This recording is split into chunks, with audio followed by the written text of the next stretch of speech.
Да, апсолутно така. Сакам да се заблагодарам на градоначалникот затоа што ево ме повика денес и пред сите присутни, пред стопанственици, лозари и земјоделци извршивме една презентација за можностите за инвестирање во овој сектор. Посебно беа опфатени сите оние 28 микролокации каде што со урбанистички планови е предвидена изградба на мини винари, а од друга страна па имавме и своја презентација како финансиски да се покријат сите тие изградбата на сите тие мини винари преку ИПАРТ програмата и можностите за користење на европски средства. Задоволен сум затоа што градоначалникот на општина Неготино,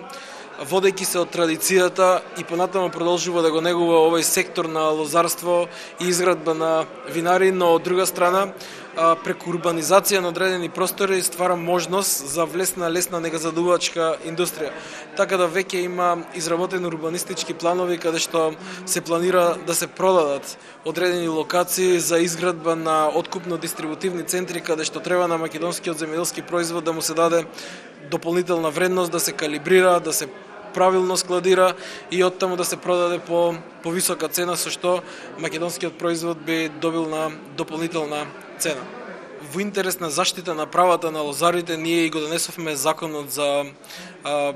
лозарство и винарство, каде што определени се точно казните за оние кои немат докрај да ги испочитуваат тие договори. Нема попуст за никој, тоа јас најодговорно го тврдам. Сите оние кои ќе се огрешат согласно законот и кои нема во одреден временски период согласно закон да ги исплатат средствата кон лозарите, ќе има санкции кон сите нив. Во овој момент 4 винари се избришани од регистарот во Министерството за земјоделство, шумарство и водостопанство, а против една винарија, односно одговорното лице, покрената и кривична пријава за давање на лажни изјави, односно она изјава или нотарски акт кој го достави, каде што тврдеше дека ги има регулирано сите финансиски, ги има регулирано сите давачки кон лозарите, дека ја платил реколтата и така натаму, со тоа што му беше овозможено да добие лиценца за откуп на грозје. Значи,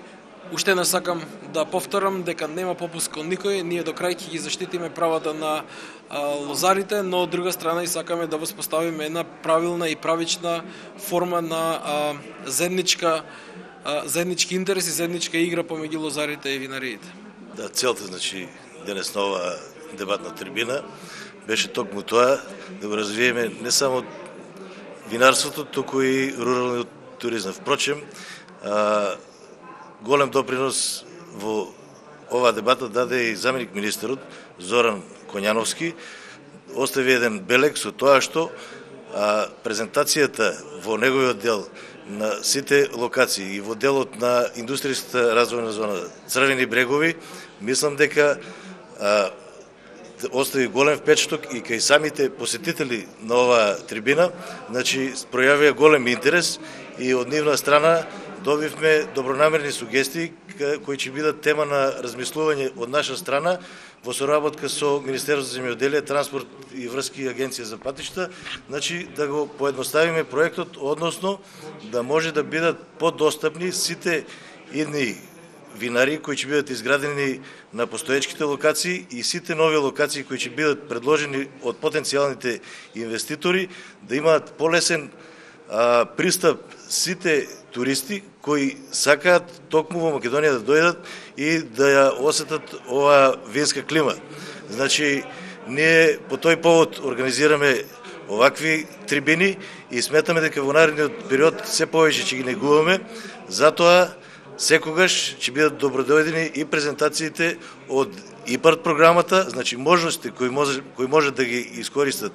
и земјоделците, и исто така и винариите, и потенцијалните инвеститори и оние кои сметаат дека треба да се инвестира и во туризам, но дополнително и во сместувачки капацитети при самите винари. Значи со тоа се заокружува, се комплетира еден проект да Неготино остави еден белег, односно цела Тиквешија со имплементација на проектот 100 винари остави еден белег на Балканот и пошироко дека навистина Тиквешијата е вински крај. Јас и понатаму ќе се залагам овој проект да добие пошироки димензии, поголем публицитет, нормално во соработка со Министерството за земјоделие, со министерот Зоран Коњановски и сметам дека тој проект ќе се имплементира од година во година се подобро.